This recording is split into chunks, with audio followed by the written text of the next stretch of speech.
Shalom semuanya, nama saya Decenty Putri, NPM 2046032.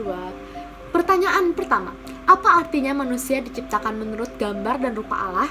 Di Kejadian 1 ayat 26-27. Jawabannya adalah, pada hari terakhir dari penciptaan, Allah berkata, "Baiklah, kita menjadikan manusia menurut gambar dan rupa kita." Di Kejadian 1 ayat 26. Dengan demikian, Allah mengakhiri pekerjaannya dengan satu sentuhan pribadi. Allah membentuk manusia dari debu dan tanah dan memberikannya hidup dengan menghembuskan nafasnya sendiri. Di Kejadian 2 ayat 7. Dengan demikian, manusia memiliki keunikan dibandingkan dengan ciptaan-ciptaan lainnya, yaitu memiliki bagian materi atau tubuh dan non-materi atau jiwa atau roh. Memiliki gambar atau rupa Allah dalam pengertian yang paling sederhana itu berarti manusia dibuat menyerupai Allah. Nah, Adam tidak serupa dengan Allah dalam arti memiliki darah dan daging. Alkitab berkata bahwa Allah itu adalah roh. Yohanes 4 ayat 24. Dan karena itu memiliki keberadaan tanpa tubuh. Namun tubuh Adam mencerminkan hidup Allah karena diciptakan dengan kesehatan yang sempurna dan tidak tunduk kepada kematian.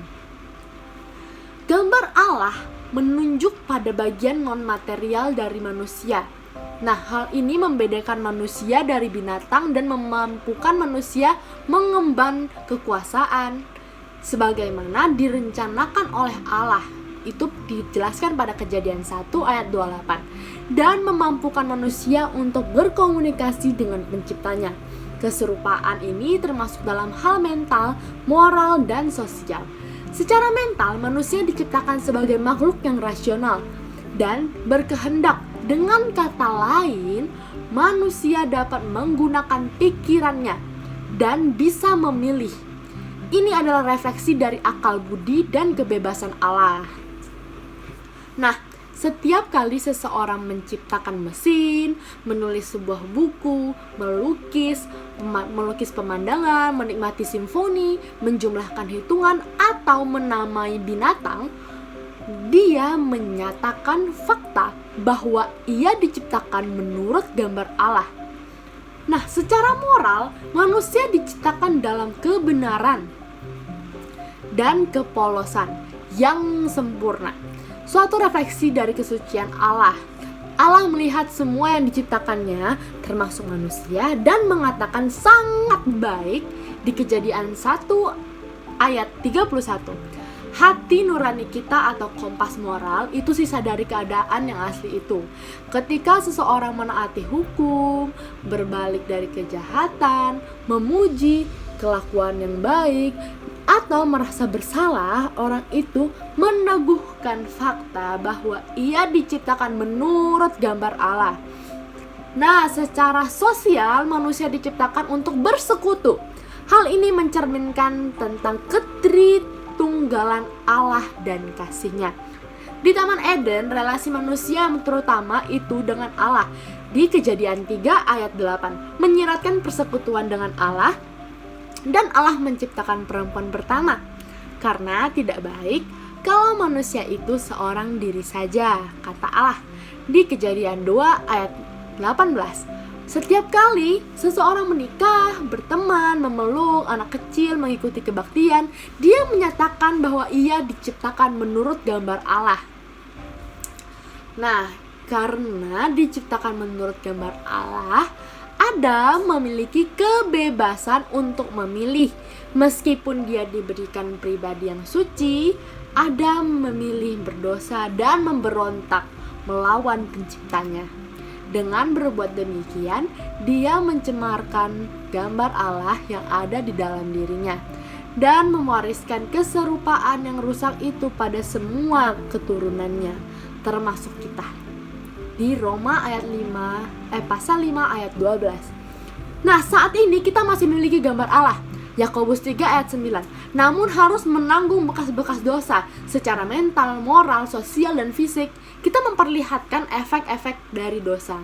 Kabar baiknya, ketika Allah menebus seseorang, Dia mulai memulihkan gambar Allah yang asli itu, yang menciptakan manusia yang baru, yang telah diciptakan menurut kehendak Allah di dalam kebenaran dan kekudusan yang sesungguhnya. Efesus 4 ayat 24. Lihat pula juga ada di Kolose 3 ayat 10. Nah, saya akan menjawab pertanyaan yang kedua. Apa kata Alkitab mengenai rasisme, prasangka, dan diskriminasi? Nah, jawabannya adalah hal yang perlu dipahami terlebih dahulu dalam diskusi ini adalah bahwa hanya ada satu ras. Kita semua tuh hanya satu ras, yaitu ras manusia. Orang Kaukasia, Afrika, Asia, Indian, Arab, Yahudi, semua itu bukanlah bukan ras-ras yang berbeda. Semua ini adalah etnis-etnis yang berbeda dalam ras manusia. Nah, jadi semua umat manusia memiliki ciri-ciri fisik yang sama, tentu dengan variasi-variasi yang kecil. Yang terpenting, semua manusia diciptakan menurut gambar dan rupa Allah. Di Kejadian 1, 26-27. Allah mengasihi dunia ini, Yohanes 3 ayat 16. Yesus meletakkan nyawanya bagi setiap orang di seluruh dunia, 1 Yohanes 2 ayat 2. Seluruh dunia itu berarti jelas semua etnis. Allah tidak pilih kasih atau pandang bulu di Ulangan 10 ayat 17, atau di Kisah Rasul 10:34, Roma 2:11, Efesus 6 ayat 9.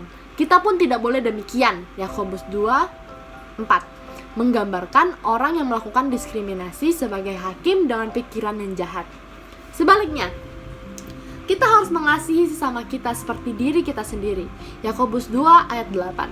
Dalam Perjanjian Lama, Allah membagi umat manusia dalam dua kelompok. Nah, ras orang Yahudi dan orang kafir. Maksud Allah itu supaya orang-orang Yahudi menjadi imamat rajani yang melayani bangsa-bangsa kafir.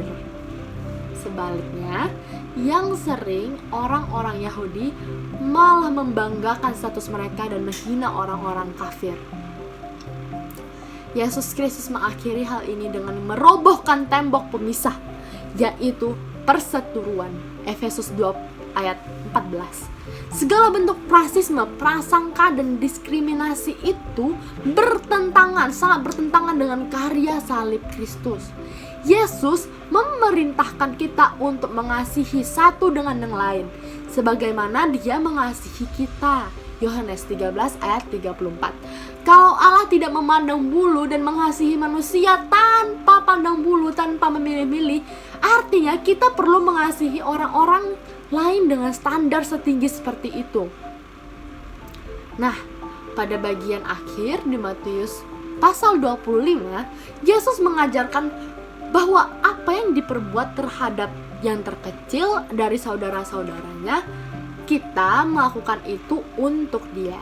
Nah, jika kita menghina dan meremehkan seseorang atau sekelompok, kita memperlakukan seseorang yang diciptakan dalam gambar Allah dengan cara yang tidak benar, sehingga kita melukai seseorang yang dikasihi Allah, dan baginya Yesus bersedia mati. Nah, rasisme dalam berbagai bentuk dan tingkatan merupakan bencana yang melanda umat manusia selama ribuan tahun. Saudara dan saudari dari semua etnis, hal ini tidak seharusnya demikian. Kepada korban rasisme, prasangka, dan diskriminasi, saudara perlu mengampuni. Di Efesus 4 ayat 32 berkata, "Tetapi hendaklah kamu ramah seseorang terhadap yang lain, penuh kasih, mesra, dan saling mengampuni, sebagaimana Allah di dalam Kristus telah mengampuni kamu." Mereka yang bersikap rasis memang tidak layak mendapatkan pengampunan, namun kita juga lebih tidak layak menerima pengampunan dari Allah. Kepada pelaku-pelaku rasisme, prasangka, dan diskriminasi, saudara perlu bertobat dan serahkanlah dirimu kepada Allah sebagai orang-orang yang dahulu mati tetapi yang sekarang hidup. dan serahkanlah anggota-anggota tubuhmu kepada Allah untuk menjadi senjata kebenaran. Di Roma 6 ayat 13. Kiranya di Galatia 3 ayat 28 dapat segera terwujud. Dalam hal ini tidak ada lagi orang Yahudi atau orang Yunani, tidak ada hamba atau orang merdeka, tidak ada laki-laki atau perempuan, karena kamu semua adalah satu di dalam Yesus Kristus. Amin.